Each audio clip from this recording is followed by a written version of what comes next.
Hello everyone, welcome back to Art and Archetypes.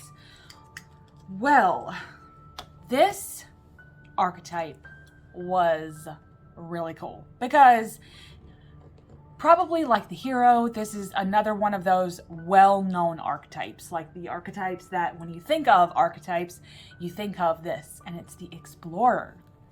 And I guess off the top of my head, when I think of the Explorer, I think of like I think of how companies do branding, right? Like when you have a brand, you try to put an archetype on there so that it helps you to market and it helps in advertising, things like that. And I don't know if I'll be able to write this out. I'm gonna have to go faster than this. And then I got to searching of like branding and advertising, and it was mostly like hiking and specific shoe companies, where the like Nike, right? Like that's probably an Explorer archetype. The Seek, right? You're running towards something. You're just doing it. I think there's a lot of ambition behind the Explorer archetype in general, especially in terms of marketing, right? I'm just trying to put some aesthetics down here because y'all know that this journal is just like whatever. One thing I noticed was prominent in the Explorer branding was mountains. Something about the, climbing the mountains and climbing your obstacles and things. And I thought that was pretty fascinating too, that there was this huge emphasis on mountain climbing. Not even if you don't climb the mountains, there was still a big emphasis on mountains and rock climbing. And I think that the mountain is a great, powerful symbol for hurdles and achieving your goals, right? But that's not all the archetype of the Explorer is. So what are some characteristics of this Explorer archetype? Now, for me, let's put a sky back here because I'm feeling a little neurotic with this. So they're naturally inquisitive, right? That's a given. And they like to be in their own heads. There was so much about this archetype that made me realize how much of an explorer I am. And that's always fascinating to see, is when you embody certain archetypes and you start researching them and learning about them and figuring out that you have so many in yourself, you have a couple at play all at the same time and things like that. And it's just so fascinating to me to learn. And we're going to get more into like how they learn in a minute. I've gotten these, my mom gave me this pack of like travel stickers. And I thought, oh, what perfect to use for this specific archetype. So they're naturally inquisitive, right? They're investigative, right? To me, that means investigative. They want to be experiencing things. When I go on vacations and things, I really like to not plan the whole thing, but get as much information as possible that I can. I like this sticker. I like this, these words here too. This sticker actually reminds me of, let's write this down. Three of Wands energy. That's what this Explorer makes me think of. So if you need a tarot card to go with this, for me, that would definitely be the Three of Wands. So the Explorer likes to experience things. They like to be on their toes with things. And when I go on vacation, it's not so much that I like to plan things out. It's like I have to have lots of information. Where do the locals eat? Like, name a couple of restaurants. Where do they like to hang out? Where are the dive bars? You know, things like that. Where, in relation to hotels versus the spotlights of those towns, you know, just really immerse myself in the culture of that town before I even get there. That's always fascinating to me, and it does make traveling easier when I do get to travel. Mostly they want to feel like they're free to be, free to go, free to be free. There's a freedom. The underlying motto here is let me be free. They hate cages, right? So let's write the motto here.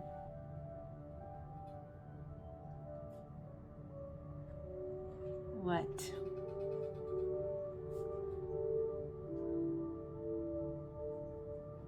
me be free.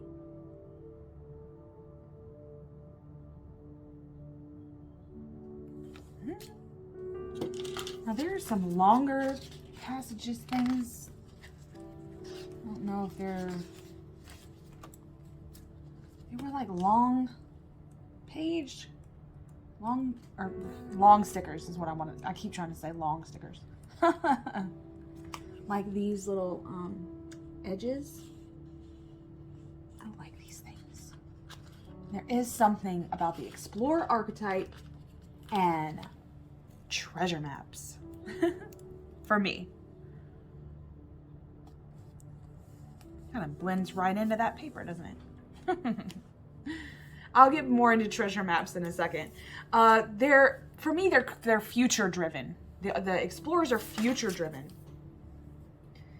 And I think they're problem solvers.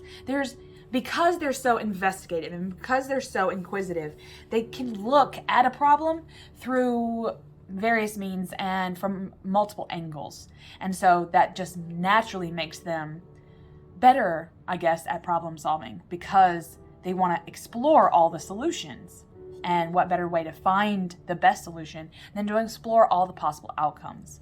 And they love to, like, once they get into these modes, especially in say an office setting where you generate ideas and you can be inquisitive, they like to solve the problems and come up with all these outcomes and solutions and things like that. But then they also love to share their ideas with people. I think that ideas come naturally. I think that the ideas come naturally to explorers because they're naturally curious. All these things come pretty natural to the explorer. It's not just on traveling, right? On going somewhere, but it is about not being stagnant. It's literally on how can I further my thinking?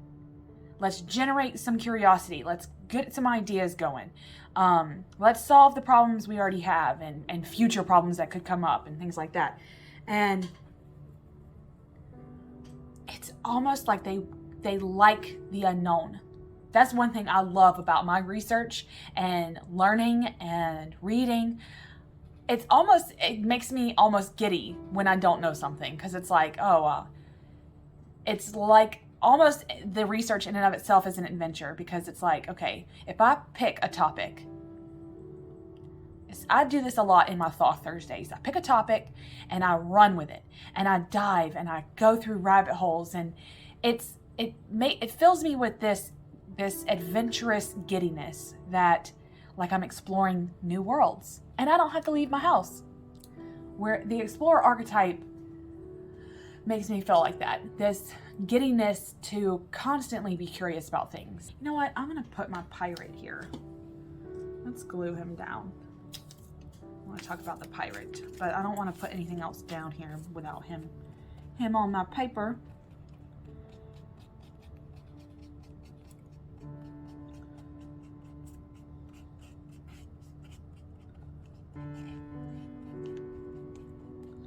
So anyway,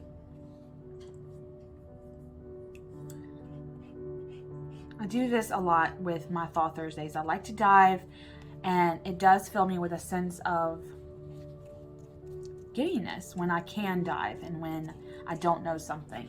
It doesn't fill me with anxiety to not know anything, you know? Let's just put him right here. And I think I want to have him probably look like maybe at a quote off to the side, because you know I like to put some quotes down. So what I talked about the shadows a little bit in the previous ones, and I think that with the Explorer, I think the main one would be getting lost. The wandering becoming too much, the in your own head, like in terms of my own research. When I go down these rabbit holes and things, I tend to not want to do my everyday things. When I get into this giddiness where I want to dive and dive and dive and go from article to book to article to book, and I'm taking lots of notes and things, right? But I neglect the here and now. I'm totally neglecting the here and now. I'm not doing laundry. I'm not cooking dinner. And when I get into those, mindsets of wanting to dive, and that somehow the trajectory that I'm on with the research will somehow not be there, if I like leave and come back to it, it's almost like I have this mindset like, oh, I gotta write it all down right now. I just gotta keep diving. And I turn so far inward that I neglect the everyday.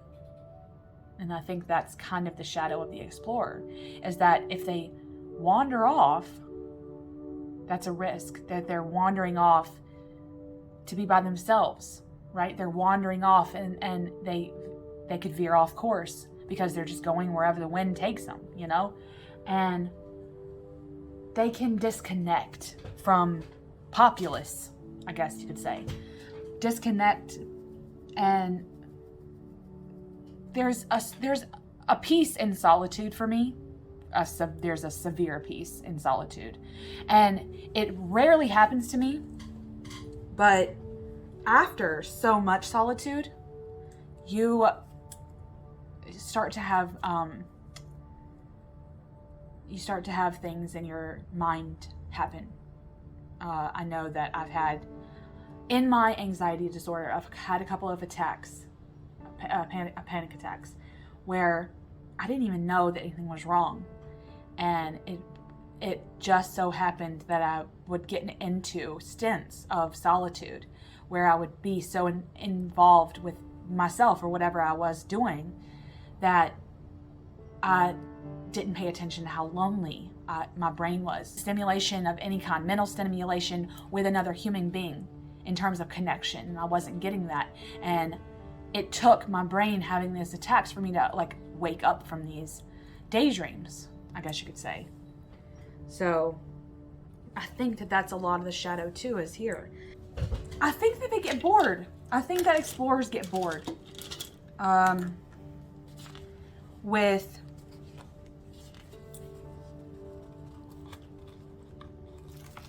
the everyday.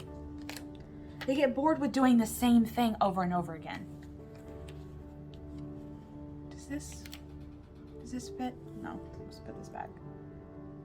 I need one that goes like this. I guess I could do this road here. I need one to put my quote in. Ooh, I like this. Wait. I like this postcard, but I don't think that's gonna work here. Let's see. Oh, here we go. So if they're doing the same thing over and over and over and over again, they're gonna get bored. And they're gonna be like, wait a minute, okay, we gotta do something else. Let's just shift it up here. Let's use this blue because there's some blue here. I'll like emphasize this a little bit, and then like he's spiraling out and looking at this quote. Kind of makes this look like a kaleidoscope, but it doesn't matter. So they like to head into something sometimes without all the outcomes. Like, it's kind of like with the problem solving and the solutions and everything. That's all fun and good, but sometimes they want to just go off and not know anything, not have any information. Sometimes when they get hit with this severe wanderlust, they just have to go.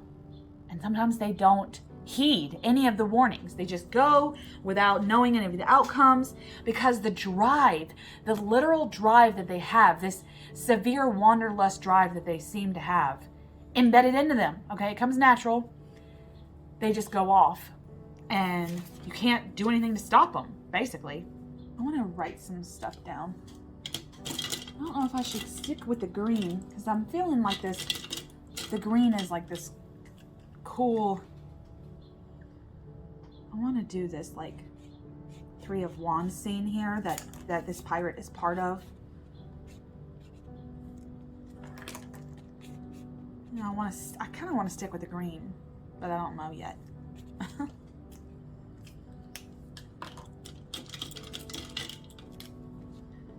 Let's do like this weird structure here.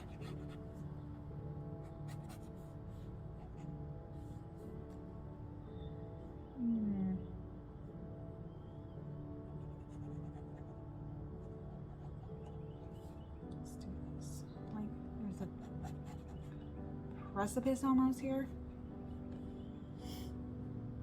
Like, this guy's gonna stand right here on this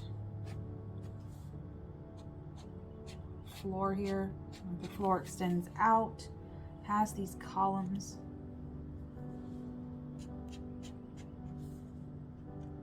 Could be a fence. I don't know what I'm drawing. I don't know.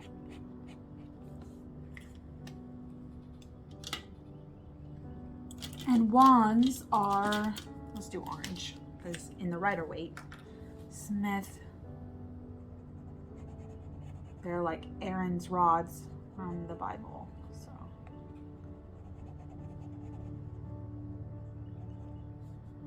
So I think that explorers are future driven. They're ambitious. They're driven in general. They've got this willpower that's embedded in them that they don't always know what to do with, you know? And I think that their past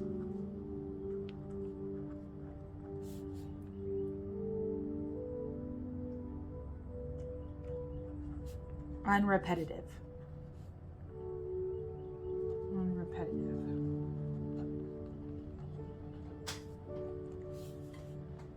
Present, motivated, and future, driven.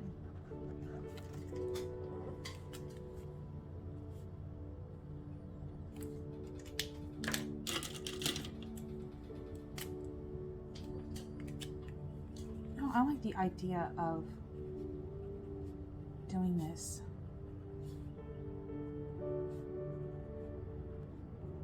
treasure map looking thing right here with this pirate. And then maybe like he's got the treasure map and it's leading to all kinds of places and he doesn't know where to go, and that can kind of tell me about the shadow, that he's just got so many outcomes and he doesn't seem to care.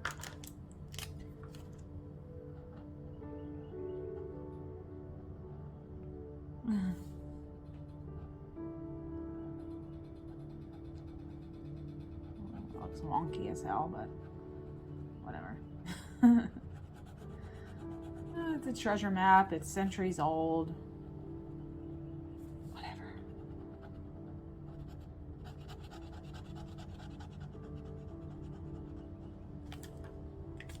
I don't like that. I think the main thing that they want to come across to people, like if they were to teaching this, is they want you let's see, advice from the explorer would be to step outside of your life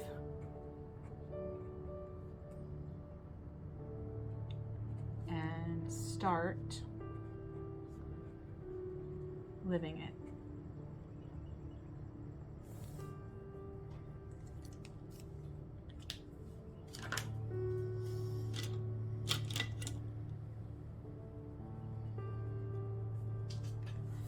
Let's put some more stickers on here. Look at this. This is a nice proverb too. Collect moments, not things. I like these cute little stickers that comes with this little packet that my mom gave me. I mean, you could do so much with this if you like scrapbook, which I don't, not really. I'm not doing a lot of like painting art in this. I like that. Just fill this page up with words and stickers. Now I do want to write the quote that I picked out for this. It's by Confucius. Let's use, I don't want to use paint. I want to kind of stick with this, you know, these world colors. Red, blue and green.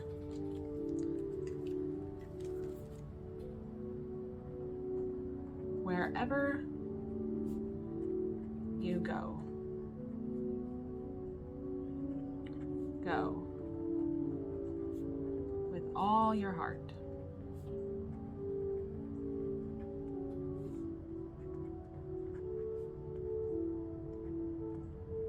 Confucius. Love that.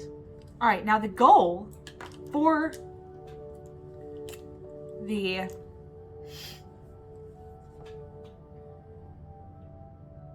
explorer, okay, if they had a goal, probably be finding yourself through exploring.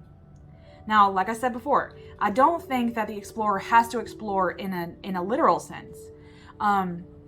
We use that imagery for the explorer archetype, especially in branding, of the literal explorer, like the literal person who's traveling the world and doing all this, you know, sleeping on sides of mountains in tents or in sleeping bags and doing all this weird stuff that most of us don't have the gumption for.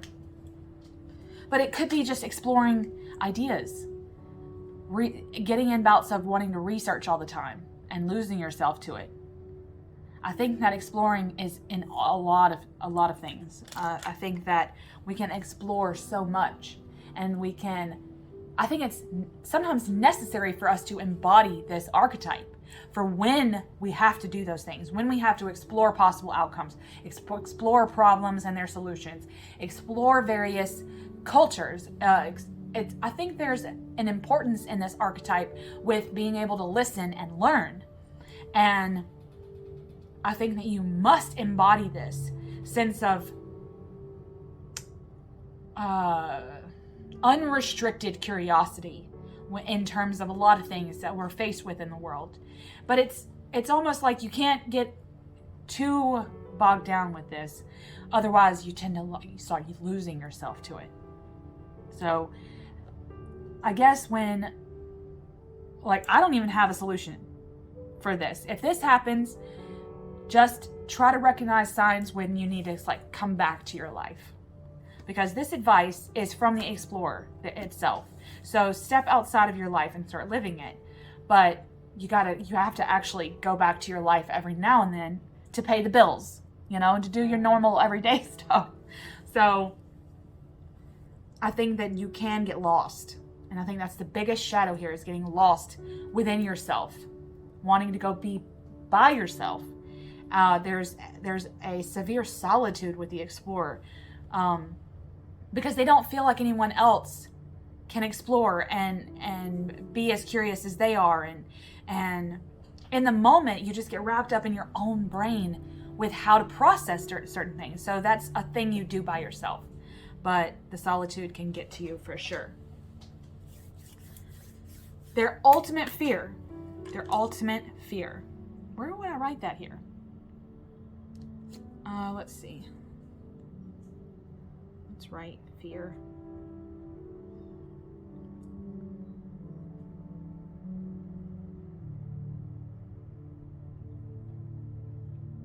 And I've already said what their fear was, but I kind of like to write them down for some of them, especially the ones that I feel I embody the most.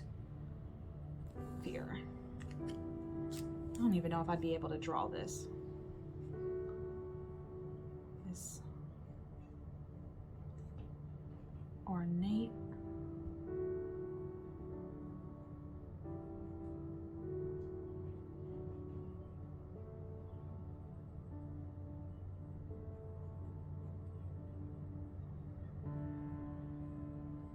Birdcage?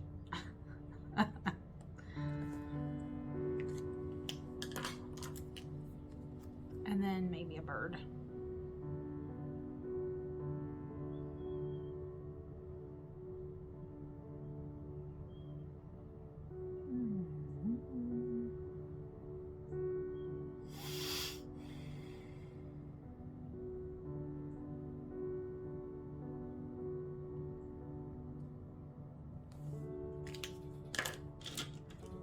Needs a beak because he's a bird.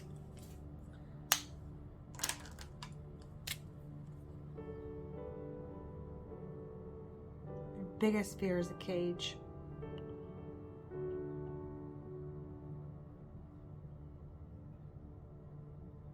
Think of Eowyn from Lord of the Rings. She said that her greatest fear is a cage. Thought, who knows, she was an explorer. So this is the first archetype in the soul archetype. So the first ones we went over, which I think there's 4 of them, were ego ones. The ones that were primarily driven by the ego. The explorer is the first that we're going to explore in this series that is a part of the soul archetypes, which means that this isn't driven by ego, this is driven by soul. Okay, I think of the soul as your, like, I think it's your rising sign in astrology. I'm not sure. Somebody tell me below. But anyway, it's something that is just embedded in your soul. It's something that you can't help but do, right? That this isn't some facade. The explorer isn't a facade that you wear to be acceptable or something like that, right? It comes from your actual soul. Probably comes from a long line in your family line of explorers, right? I think of that too. The ancestors that were exploring, if you embody this archetype. So, and realizing all that, realizing when moments in your life when you've been in a cage and you've been scared, and when you have been exploring and you found that giddiness, or when you found that severe solitude that led you into an attack of some kind. I think that's what I've been concentrating on when studying this archetype is all of it, trying to be a little bit well-rounded when exploring these archetypes with you guys. So I think that's all I've got for you on the Explorer archetype. I'm going to leave you with one more quote that I'm not going to put in here, but it's by T.S. Eliot that I love, okay? It says, "We shall not cease from exploration, and the end of all our exploring will be to arrive where we started and know the place for the first time." Come back on the next new moon for some more archetype exploration. Much love, people.